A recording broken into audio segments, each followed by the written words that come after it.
Thank you, and thanks everyone. It's a pleasure to be back. I've been back to the Princeton campus since I moved to Pittsburgh, but I think this is maybe my first time back at the IAS since then. Okay, so as you heard, I'm going to talk about intrinsic galaxy alignments with large-scale structure. A possible sort of subtitle for my talk would be A Tale of Two Grad Students. So after a brief introduction, I'm going to talk to you about two different things that have been done recently this year by two grad students of mine. So I'm going to first tell you about some new observational constraints on galaxy alignments with large-scale structure. That was work done by my student Sukhdeep Singh this year. The paper should actually be out this week. And then after that, I'll talk about some new numerical predictions from simulations for intrinsic galaxy alignments. This is from a paper from earlier this year by my student Ananth Tinetti, and another paper that he put out last month. So as you can tell by the 2014s on there, this is relatively new stuff that I'll be talking about. So I have to apologize in advance. This is my first time giving a talk about any of this, and that means there will definitely be at least one glitch where someone says, hey, you didn't define X, because I forgot to define X. So please just stop me when I get to that inevitable point. Okay, so first, just to tell you about what are intrinsic galaxy alignments and why I care about them. So as you heard, I work on measurements of weak gravitational lensing. So gravitational lensing is the deflection of light by mass. I've shown here the two main types of lensing measurements that cosmologists think about. Strong lensing is the detection of multiple images of a single source that's almost directly behind a massive lens. We see more than one image of it. My measurements are of weak gravitational lensing, which does not involve multiple images. Instead, we have galaxies that are far away, and the light from them gets very slightly detected by the tangle of large-scale structure on its way to us, and that leads to small distortions in their shapes as well as magnifications. So why should you care about this? Well, we have our friendly pie chart that says what are the contents of the universe, and we have this slice up here that's the dark matter, and since dark matter has gravity, we can use weak lensing to learn about the distribution of dark matter in the universe. So if we want to probe structure growth, the growth of structure with time, starting from, say, a smoother density field at earlier times to the cosmic web we envision now, weak gravitational lensing is one way to study that growth of cosmic structure with time. And that's interesting because the growth of cosmic structure is sensitive to the even bigger piece of this pie, the dark energy part of the pie. So that causes accelerated expansion of the universe, which changes structure growth. So weak lensing lets us learn about the two biggest slices of this pie, which are the ones about which we know the least.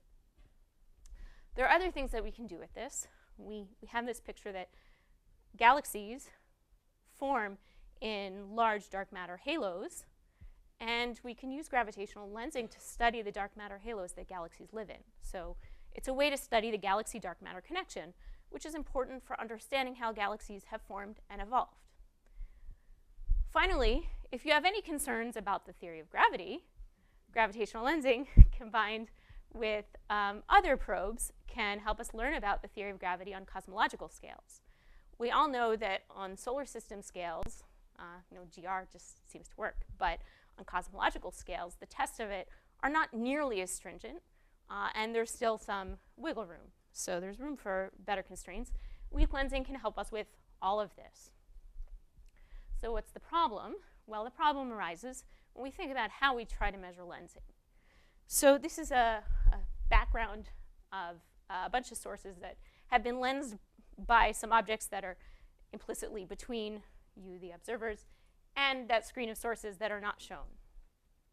So there are two types of ways that these lensing measurements happen.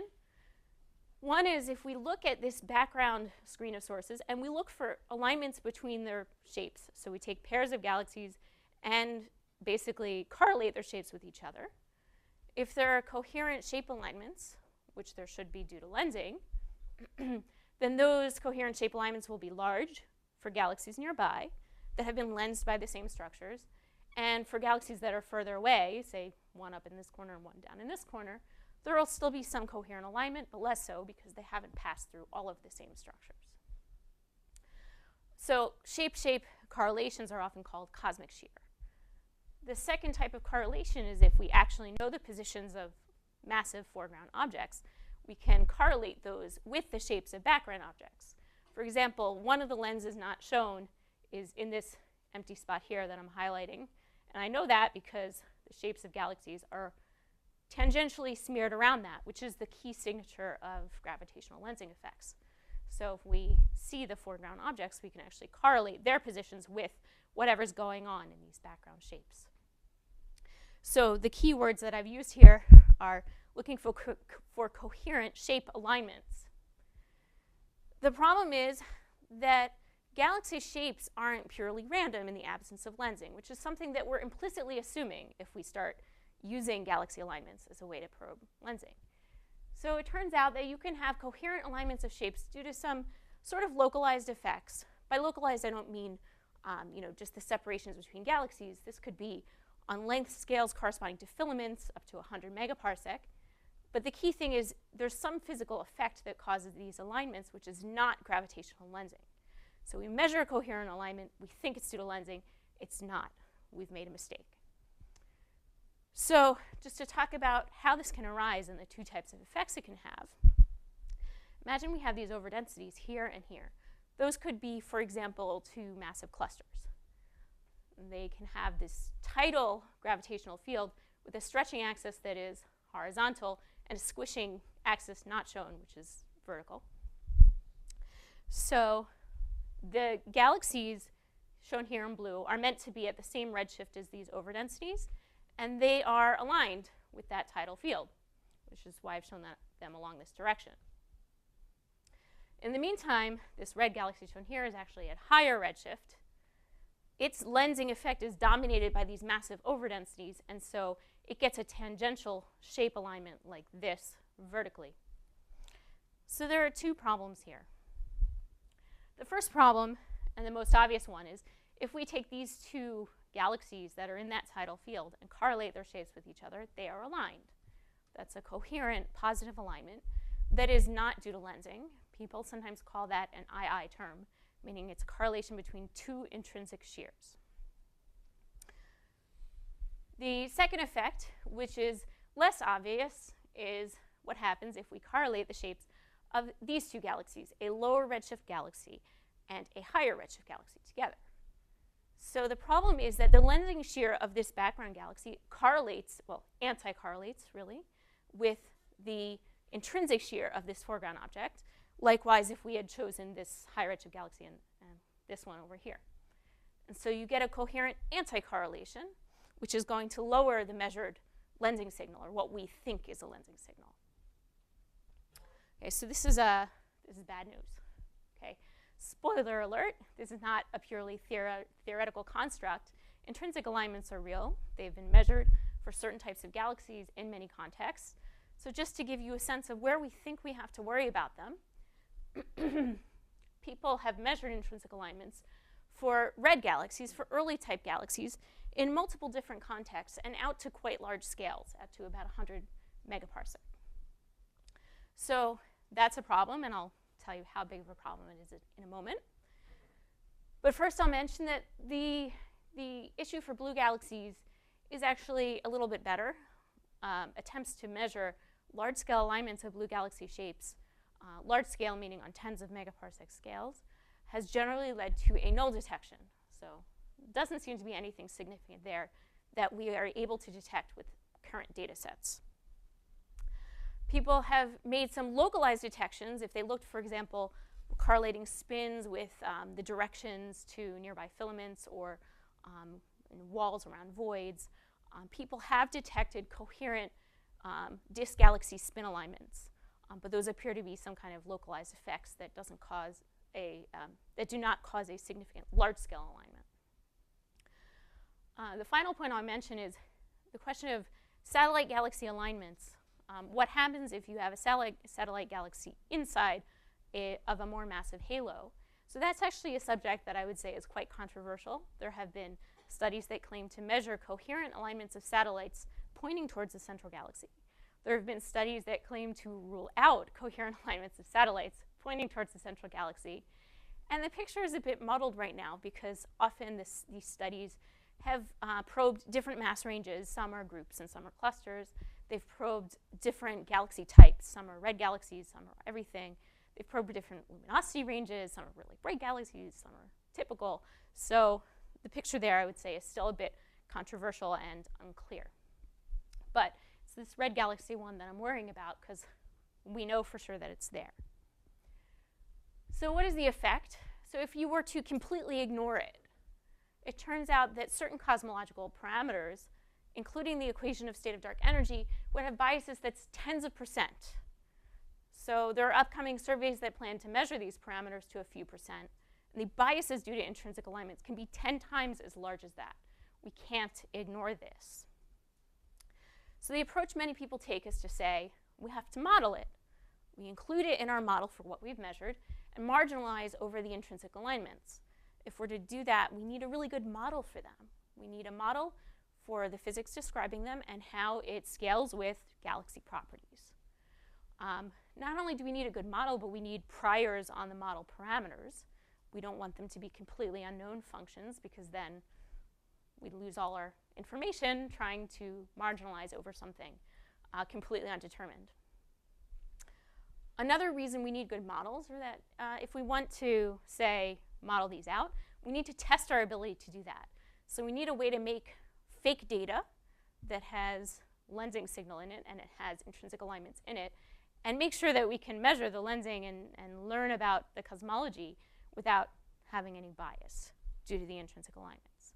So for all of these reasons, I would say that that observational and theoretical study of intrinsic alignments is very well motivated right now, and not just well motivated, but really, really necessary.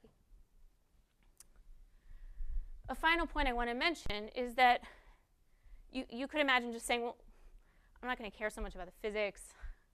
I'm going to just try to come up with some empirically motivated model from observations, and just, okay, I don't care why it's there, but it's there, and I'm just going to marginalize over it. I think that's a little bit scary for a number of reasons. But it's also kind of, I think, intellectually unsatisfying, because intrinsic alignments are actually an interesting window into how galaxies have formed and evolved in the context of cosmological structure. So I wanted to just mention here the two key mechanisms that people talk about for causing intrinsic alignments of galaxies. There are a number of mechanisms out there, but I'm just mentioning sort of some of the more popular ones. So if you imagine disk galaxies, I think there's general agreement that at the time that they formed, what was interesting was their angular momentum. Right? They have an angular momentum vector that defines, that's perpendicular to the disk. And that has to be somehow connected to the angular momentum of the halo or of localized structure. If there's some tidal field with a quadrupole that could couple to that disk angular momentum and somehow spin it up, change its orientation. So it's the angular momentum, the spin, that's really interesting for disks. If you consider an elliptical galaxy, though, those shouldn't have much coherent angular momentum. They should be just, pressure supported, essentially. So you need some other mechanism. The mechanism that people talk about a lot is tidal alignment. So if you picture a triaxial dark matter halo collapsing and a galaxy forming in that, then if it's collapsing in a tidal field, that will naturally give rise to some alignment that is linear in the tidal field strength. So those are the main mechanisms that people talk about. And it's interesting to compare the predictions for those mechanisms with what we observe to see if we can validate those. Okay, so with that in mind and with that motivation, I'd like to talk about some new observational constraints by my student Sukhdeep Singh. Okay, so I told you what intrinsic alignments are, but let me just explain how we measure them. And I should emphasize there are multiple ways to measure them. I'm saying how we have chosen in this study to measure them, but there are other things you could do. So in this picture I brought up earlier, what we do is we look for pairs of galaxies at the same redshift that have a configuration like this pair or like this pair. where you have some overdensity and you have a galaxy that points towards it. We look for galaxies pointing towards other galaxies. So in order to do this, there are certain things we need. We need measurements of galaxy shapes, obviously. If we want to look for how they're pointing, we need to know what their shape is. We need galaxy redshifts, because if we want to identify pairs of galaxies of the same redshift, then, well, we need a redshift. What's convenient to do is to define a galaxy sample that consists of what we think are density tracers of massive overdensities. And we use that to trace the overdensity field. And then we have some other galaxy sample, and we see how much does the other galaxy sample point towards it. There's one other important thing that we need, which has prevented there from being intrinsic alignments measurements using small amounts of data. What we need is enough data to beat down the noise due to the fact that galaxies have a large random component to their shapes. So if a galaxy typically has an ellipticity of around 0.3, and intrinsic alignments typically lead to shape distortions that are around 0.01, then you need to beat down that 0.3 by having a lot of galaxies so that you have 0.3 over root n being less than 0.01. You need a lot of data in order to do this. Okay, so in terms of what the actual statistic we use is, this is meant to be kind of an illustration. So there are galaxies with Ds and galaxies with Ss. Ds are the galaxies that we're using to trace the density field. S's are galaxies with shapes for which we want to measure the intrinsic alignments. So we identify pairs of Ds and S's. And whenever we do that, we set up a coordinate system defined by the vector that connects the density and the shape galaxy. Our question is, to what extent does this galaxy, shown in red here, point towards that galaxy over here? So we have to set up this coordinate system with the vector that connects them and the one at 90 degrees, and ask to what extent does the shape of this one align with that coordinate system. So we measure the shape in that coordinate system, which means that if it aligns perfectly radially, you get a positive alignment. If it aligns tangentially, you get a negative alignment. And a purely random distribution of shapes would give you 0, because you're going to have some positives and some negatives, and it's all going to average out. So we set up that coordinate system that connects the two galaxies for all of these pairs. And we essentially find a sort of mean intrinsic shape of these galaxies shown with S towards our density tracers. The final point I just want to mention is this isn't a sort of fair average. This is a density-weighted mean, because we only measure the intrinsic shear at the positions of galaxies, which can give rise to some interesting environmental effects. So for each galaxy that you're using for a shape, you pick the nearest density tracer? So not quite. We measure this as a function of separation on the sky. So we actually construct every single pair, and then it just contributes to the measurement at that separation.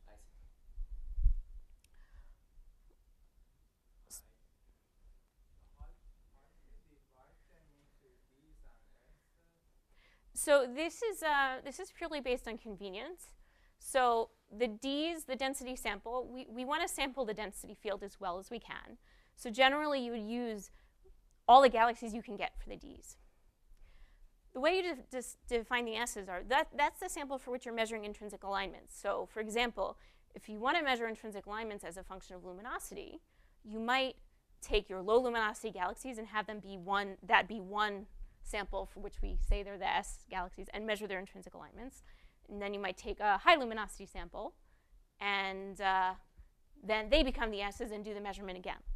So the shape sample is determined by what are you trying to learn. You might divide up your galaxy sample, whereas D is you try to have that be as big a sample as possible to beat down the noise. So can they overlap? They could be the same, yeah. In one of the plots I'll show you, they are the same. Okay, the final point I'll mention is you can do this correlation in 3 dimensions, of course, but we find that what's convenient is to project to a 2D correlation. So There are a few reasons why this is convenient. First of all, we're already measuring projected shapes of galaxies, so keeping a 3D correlation between 2D shapes is theoretically a bit funny to model. The second point, though, is that when we do a 3D correlation using the observed redshifts, then redshift space distortions contribute to that, and if we project the correlation, then we can reduce the effect of redshift space distortions and not need to model it quite as well. Does anybody have any other questions about what we did? Because this is going to be important for all the plots I show, basically. So do you have a different correlation function for every vector, or it just sums up what you expect before? The equation at the bottom. Yeah, so it just, so what we do is, here. So for each of these pairs, there's going to be a different measurement of the intrinsic shear in the appropriate rotated coordinate system. And we sum those up in all of the bins in separation that we care about. So for example, for this galaxy, if I pair it up with that density tracer, the coordinate system goes like this, and then with this density tracer, the coordinate system goes like that. And the gamma I? Oh, sorry. So that is the intrinsic shear, this intrinsic shape distortion. Which is exactly that shape in that coordinate system.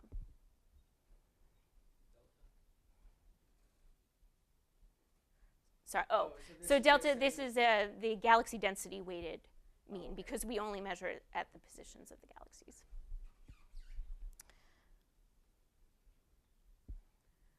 Okay, so there are a few points I wanted to bring up front, because people sometimes ask, why do you do the measurement this way and not that way? So I wanted to bring up why we made the choice to measure it this way. So you could imagine saying, I don't care what the absolute shape is. I don't care whether it's really elongated or closer to round. I just care which way it's pointing, and use the angle between this vector and the shape as a way of measuring alignment. But we actually use the shear, which includes the shape. So more elongated things will count more than more round things. And it's very natural to ask why. So there are a few reasons why, some practical, some theoretical. The first reason is that the errors are a lot easier to understand. If you have a nearly round object and you measure its position angle, the error distribution is this funny non-Gaussian thing, whereas the shape is still perfectly well measured. So it's very common that if people make a measurement using position angles, they then start making a selection. I'm only going to use galaxies that are more elongated than such and such. And they put selection effects into the measurement that make it hard to interpret. But if we use the shape itself, we can use anything, whether it's round or elongated, no selection effects. The final point, though, is that, remember, intrinsic alignments contaminate weak lensing measurements. That was why we started doing this. And weak lensing measurements are also made by doing shape correlations. So intrinsic alignment contamination depends on the shapes as well. And so this way of measuring the contamination, the intrinsic alignments, is closest to how intrinsic alignments actually contaminate lensing measurements. Is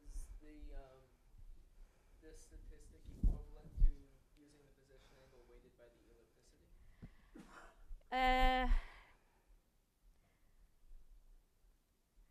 Well, it depends. People have constructed different statistics of the position angles, and if they use a sort of cos 2 theta-like statistic, then it is equivalent. But if they use like mean theta, then it's not equivalent.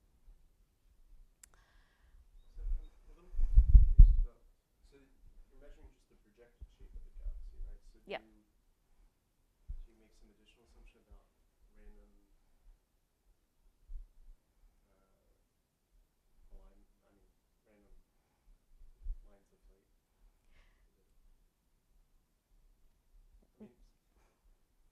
Well, You fold in that it's just projected? well, so in the measurement is what it is. I think that question comes more into how do we interpret this in light of a model. Like if you have a model for 3D alignments, then to predict the 2D alignments, you have to fold in some assumption of that there were some random set of viewing angles or something. But and in making the measurement, I guess we are implicitly assuming we have a big enough volume of the universe that there's nothing special about the fact that we're looking from right here at those galaxies. Okay, so one other thing I wanted to point out is we're not explicitly looking at spin. And again, that's just because early type galaxies have really strong intrinsic alignments, and we don't think spin is an important mechanism behind that. So that's why we're not, finding disk galaxy samples and correlating spins. Okay, so how do you interpret such a measurement? So I want to show you what such a measurement looks like, and then talk about how do we interpret this. So this is this projected density shape correlation. This is the measurement of how strongly do galaxies point towards other galaxies as a function of transverse separation, where the maximum scale here is around 100 megaparsec. The smallest is around 100 kiloparsec.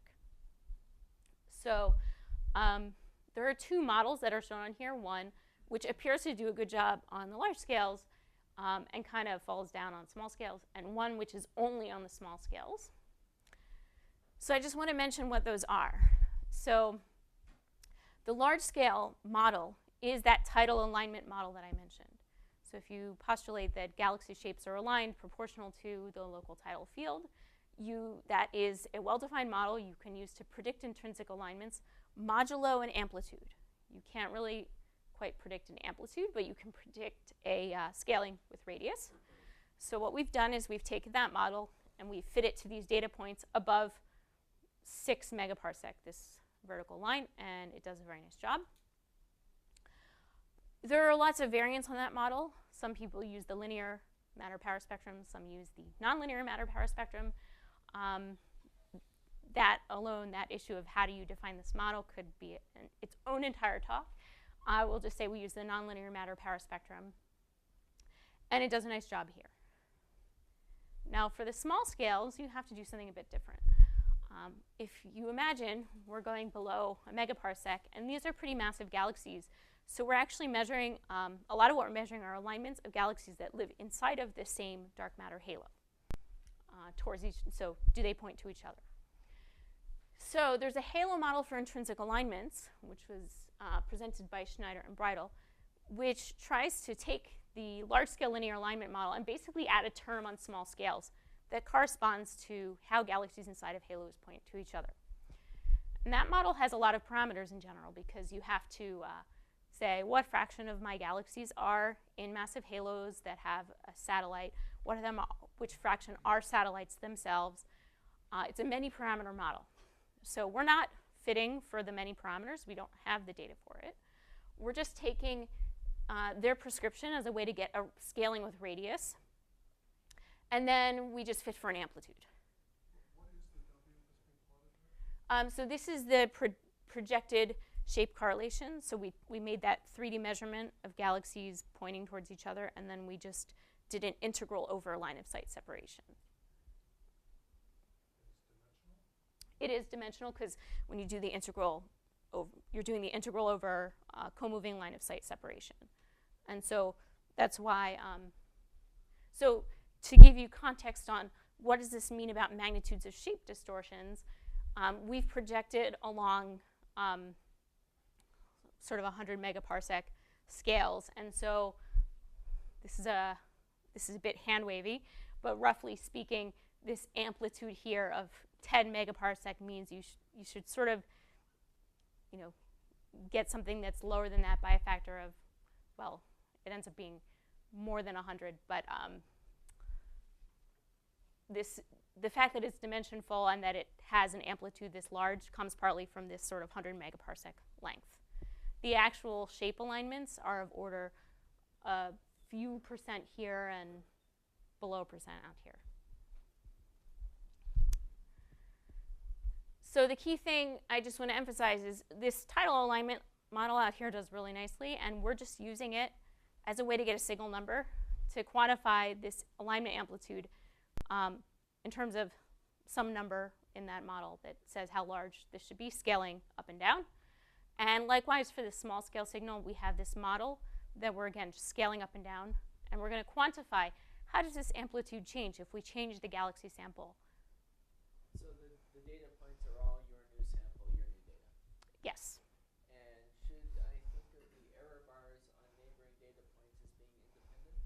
So in this regime, you can. There are two regimes. If the error bars are dominated by the shape noise, the random galaxy shapes, then the error bars will be uncorrelated for this sample out to, turns out, 60 or 80 megaparsec. They're slightly correlated out here, but it's not very large.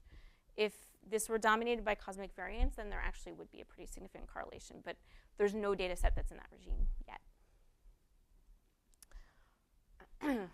Okay, so taking this approach of how to interpret these in terms of intrinsic alignment amplitudes, we can then start defining our data set.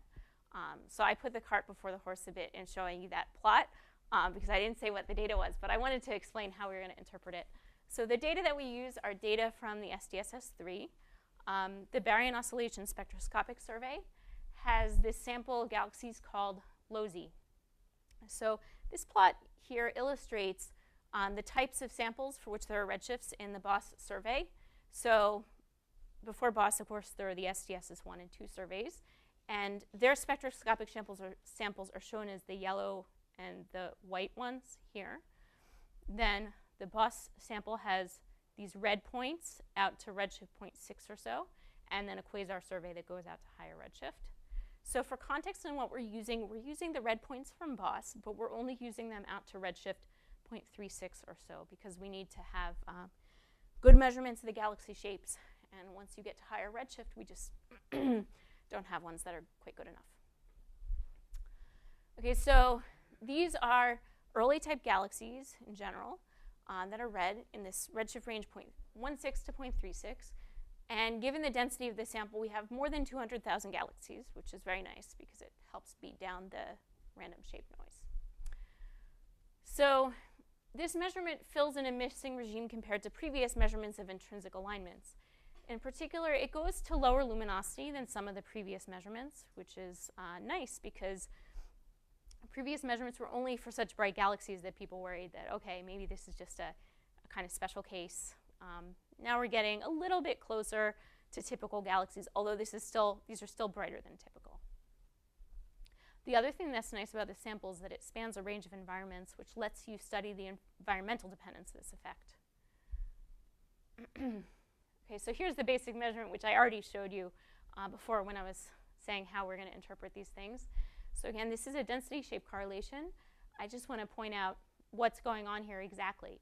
So I had mentioned there's a shape sample, the sample you use to measure its intrinsic alignments, and there's a density sample we use to trace overdensities. Those will always be indicated up here in the legend. The shape sample is first. So you can see what we've done is we took the entire LOWZ sample and we checked how much does it point towards the density field traced by itself. Okay, so how much do LOWZ galaxies point towards other LOWZ galaxies? And this number here in the legend is the amplitude associated with this model we've used to interpret the signal on large scales.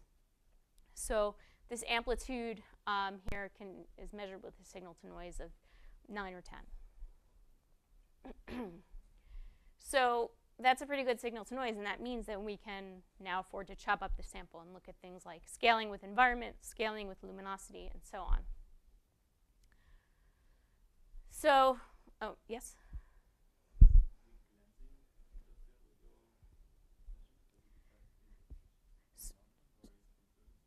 So if we didn't know the redshifts really well, then it would contribute to any of these correlations. That's why we're using this sample that has redshifts. So if we had photometric redshifts, which people have used before, then what you end up doing is measuring a combination of lensing, as you said, and intrinsic alignments, and then you have to model them out. You have to model them jointly, which is messier.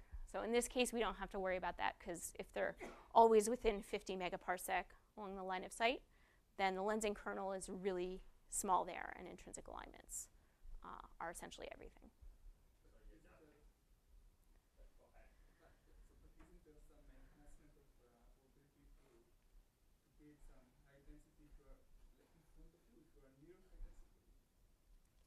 Oh, you mean due to magnification? Like, So we just because there's something between you and the yeah. galaxy. So galaxy that is projected to be near some high density region, does it have more chance of being with some structure between?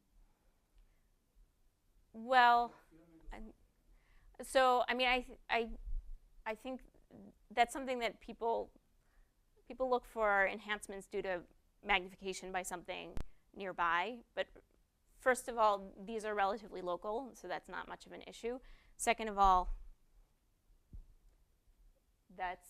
so we did actually do a prediction of this once, and given the way we're selecting the galaxies, it's just completely negligible due to a combination of them being local and the selection criteria we use. If you select objects that are further away or that you know are behind a massive cluster, then that's actually a pretty significant issue.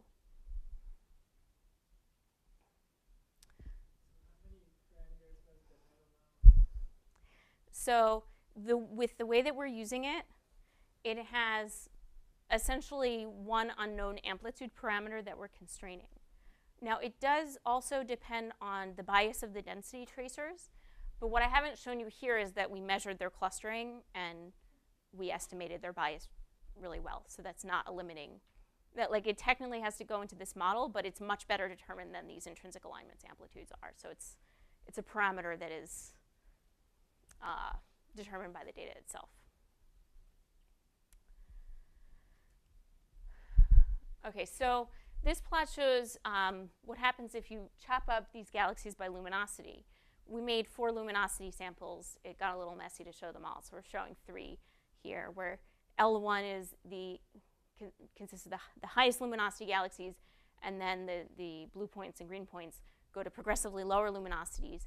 And you can see that likewise, the signals seem to scale with luminosity, meaning that brighter galaxies are more strongly aligned with large-scale structure.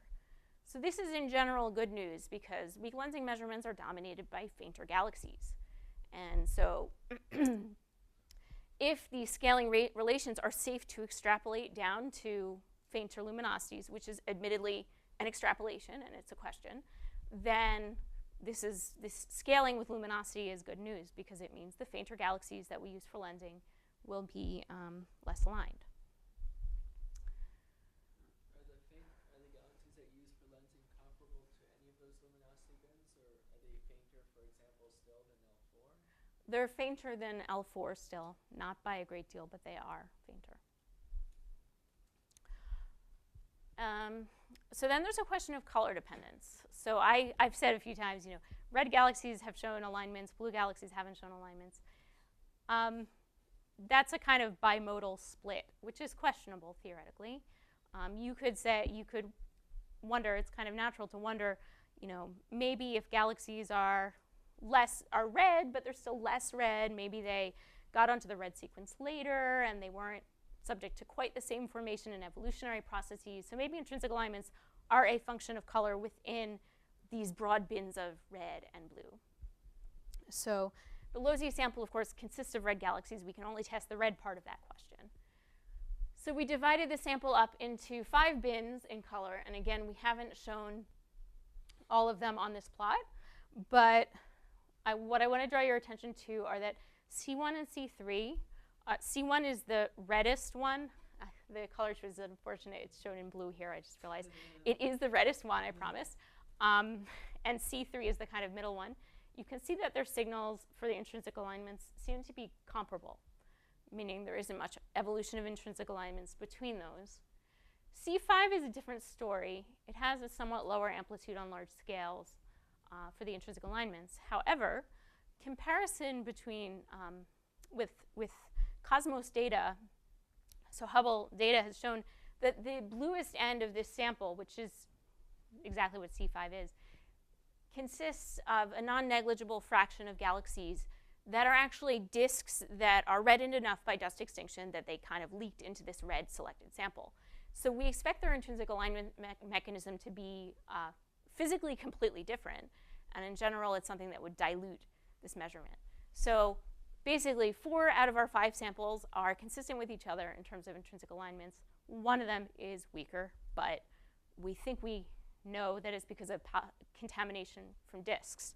So all in all, if you assume that you don't have this issue with contamination, then this validates this common assumption that we can just say, okay, some galaxies are red and they have one mechanism that leads to intrinsic alignments as a function of luminosity, and some galaxies are blue, and they do their own thing. And we don't have to worry about intrinsic alignments as a function of color for red galaxies. Can you get rid of the dusty disks by selecting out things with emission lines in their spectrum? That's a good question. I have no idea, actually. I haven't really thought about that. That's an interesting idea. Okay, so I mentioned we wanted to quantify the environments of galaxies and how those relate to intrinsic alignments. So we used a technique called counts in cylinders, which involves, if you have, say, if you have a redshift survey like this, what it involves doing is for a given galaxy somewhere in this cosmic web, you draw a circle around it on a sky. And then you define a long line of sight length. So we know that there are these fingers of God that lead to spreading out of the galaxies along the line of sight. You can see that all over here. So we use a circle on the sky, and we use a cylinder of some length that corresponds to that fingers of God effect. And if we do that, we find that about 3/4 of these LOWZ galaxies are, I say in the field. By in the field, I mean they're not anywhere near another LOWZ galaxy. So they do have satellites, but they're fainter objects. 14% are satellites around some brighter LOWZ object, and 11% are the brightest group galaxies for some group that contains LOWZ objects. So we can divide up our sample based on this environmental identification and study intrinsic alignments. Now, it's worth asking the question, what are the masses of these things? I'm going to say some are in the field, some are in groups. How massive are the groups? How typical are they? So we quantified this by making a weak lensing measurement of the surface mass density profile for these galaxies. So this is surface mass density as a function of separation. And we interpret that in terms of masses. And when we do that, what we find is that our field sample, the halo masses are just a hair above 10 to the 13 solar masses. So these are quite massive galaxies. But if you consider the galaxies that are, say, hosts of groups, their masses are actually a few times 10 to the 13. So they're a few times larger. So we can now compare intrinsic alignments for, say, these brightest group galaxies as compared to the field galaxies. And you can see that these functions look somewhat different. The red points, the brightest group galaxies, they have higher alignments than the field galaxies. A very natural question to ask is, brightest group galaxies are brighter on average than field galaxies. And I said that bright galaxies are more aligned. So is this difference driven purely by the luminosity? That's a question that we'll answer in a few slides from now when we look at some of these scaling relations with luminosity. But for now, I want to point out something interesting, which is that at large radius, there's a difference in amplitude of maybe 20, 30%. It's not huge. On small scales, the difference in amplitude is like a factor of 100. So there's a simple physical mechanism that can explain this, which is that if you have a brightest group galaxy, it's in a massive halo with another LOWZ object that it is preferentially pointing towards, leading to strong alignments. So brightest group galaxies point towards their satellites. That's something that people have seen before. This isn't new, but it gives rise to that large amplitude for the magenta points. The blue points, though, so those are for galaxies we already selected to be relatively isolated. So when we do this correlation function for them, what this means is we're correlating them with objects that are in a different halo. So actually, we expect this thing to tank over here. There's nothing particularly special about that. The blue points going this low is essentially by design. So really the only surprise here is, how large is the red signal and the fact that it has such a huge bump up here. Okay, so then there's the question of satellites. Not the brightest group galaxies, but the ones that are satellites. So there are some interesting things going on here. If you look at these two signals, the way they're defined are the red ones are satellite galaxies, and the blue ones are all galaxies in groups, whether they are brightest group galaxies or satellites. So on small scales, their signals are pretty much comparable. And what that essentially tells us is that satellites align preferentially towards other galaxies in their group, primarily their brightest group galaxy, just like the brightest group galaxies are pointing towards them. So that's preferential alignment within the halo, and they're sort of comparable in magnitude, and that explains the small scale signal. But on large scales, satellite galaxies have no detectable intrinsic alignments. And the picture we have there is that their alignments are dominated by what's happening inside their halo. They point at their brightest group galaxy, but then if you correlate them with other galaxies that are in different halos, there's essentially no correlation. Thanks. Okay, so this slide, actually, I'm going to skip past it. It says essentially the same thing. I want to get to here. So this plot is busy, and I'm going to point you to specific parts of this. So what we've done here is the top row tabulates measurements for these large-scale alignments, whereas the bottom row are the small-scale amplitudes as a function of luminosity, halo mass, and large-scale bias. And the different points here are for different luminosity subsamples, redshift samples, color samples, environment samples. And what we've done is we've looked at scaling between these amplitudes and properties. So there are just a few key points I want to pull out. The first one is the luminosity scaling for the large-scale amplitudes is close to linear. It's a 1.2 plus or minus 0.25, meaning the intrinsic alignment large-scale amplitude scales slightly steeply than linear than luminosity. But in contrast, the small-scale amplitude scales like luminosity squared, which is somewhat steeper. And it suggests that the shape of the intrinsic alignments as a function of radius is going to change.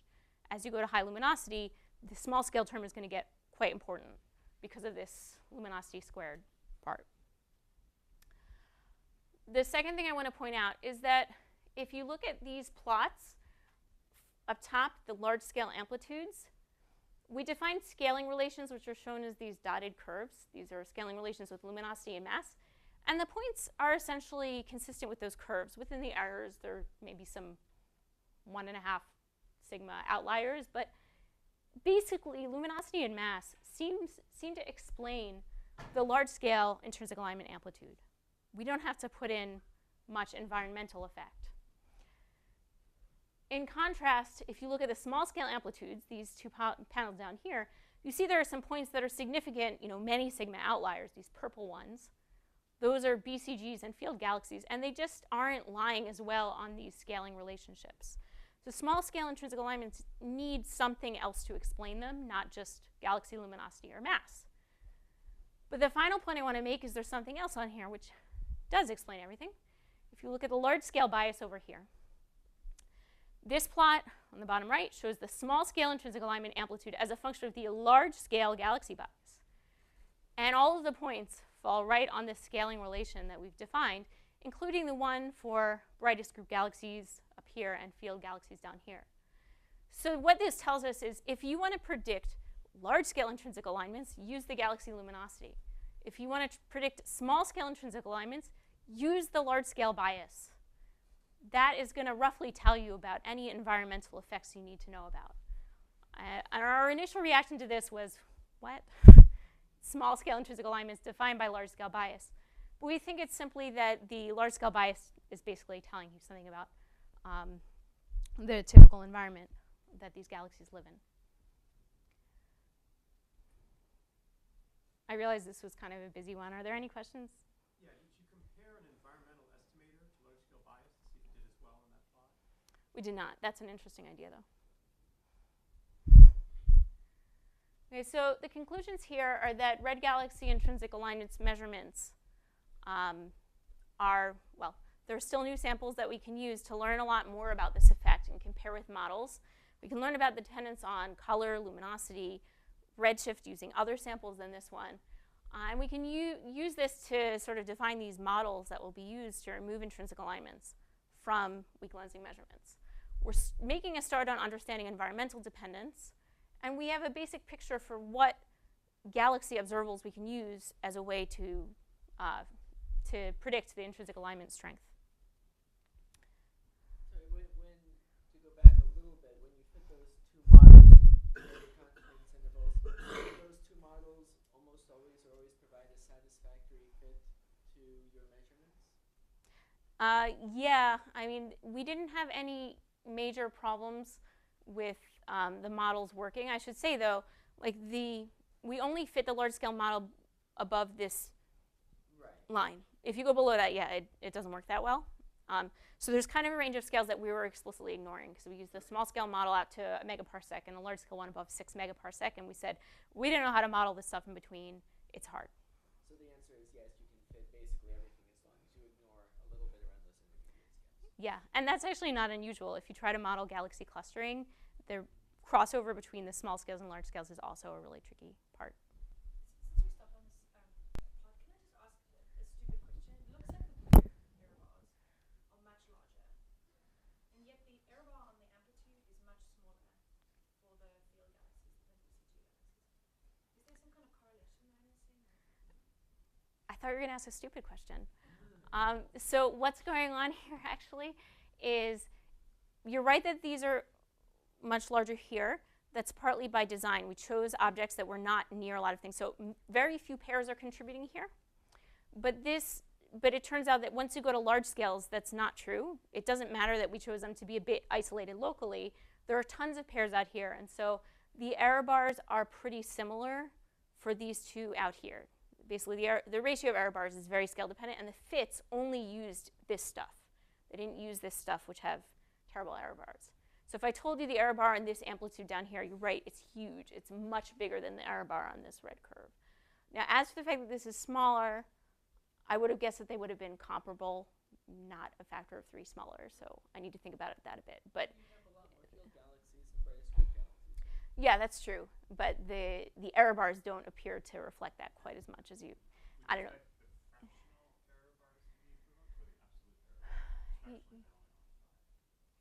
Yeah, that's a good question. The bottom line is I can't quite say whether a factor of 3 here is much of an issue, but definitely what you're seeing out here, down here, is just because of selection. It doesn't have an impact on the fits that's out there. Okay, so like I said, this is my first time giving this talk, and I put way too much stuff in it. So I'm going to just give you a taste of the second part. Sorry, I have to. Okay, so I'm going to transition to the second part and give you the summary. Those of you who remember my outline might be wondering, what do you mean completely different?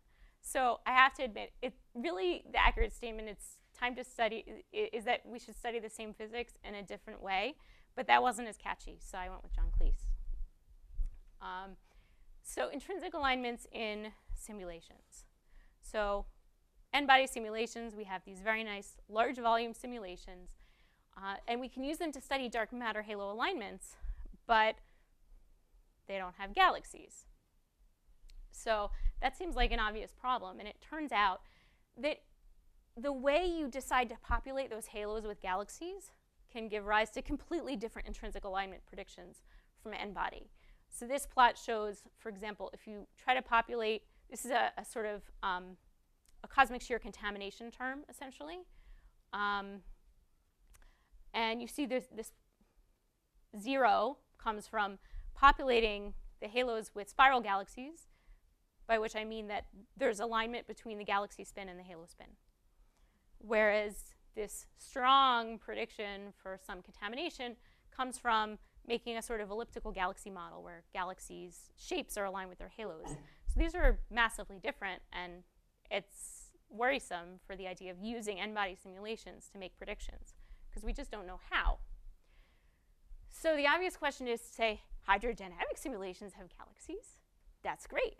Got rid of our main uncertainty.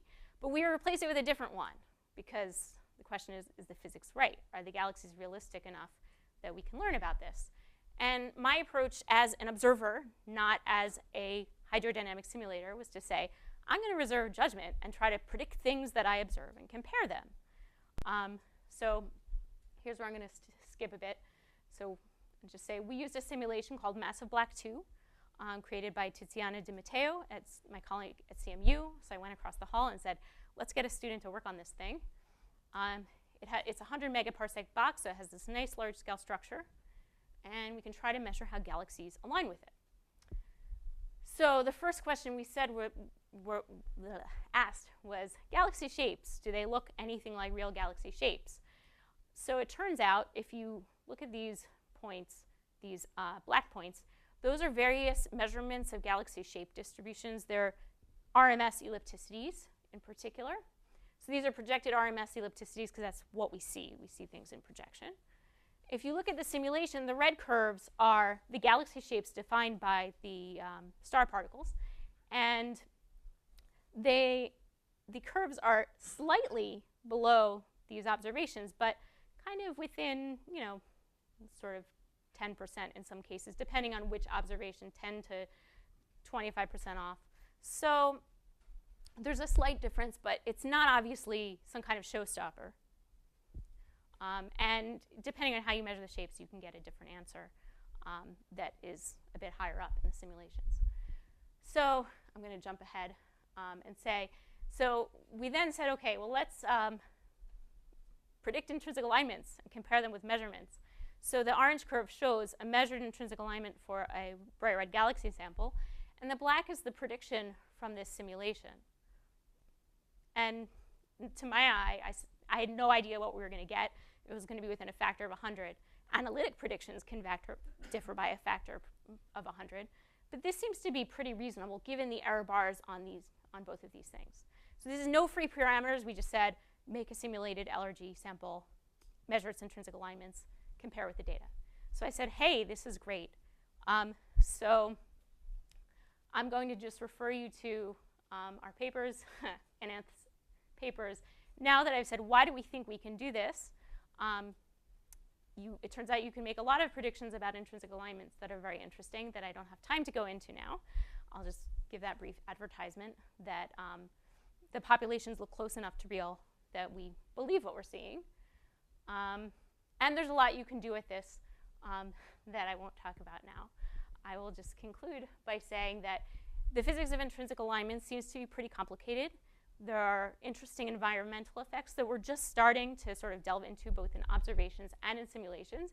And we really need that study from multiple different angles to try to understand what is going on. We're still learning a lot from the observations, and the hydrodynamic simulations are just starting to be interesting enough to use for this, that multiple groups are working on it, and I expect to see a lot more on this in the next year. So to conclude, there's lots to do to make sure that intrinsic alignments do not contaminate weak lensing measurements, but a lot of recent progress too, and it's looking really good for the future. Thank you.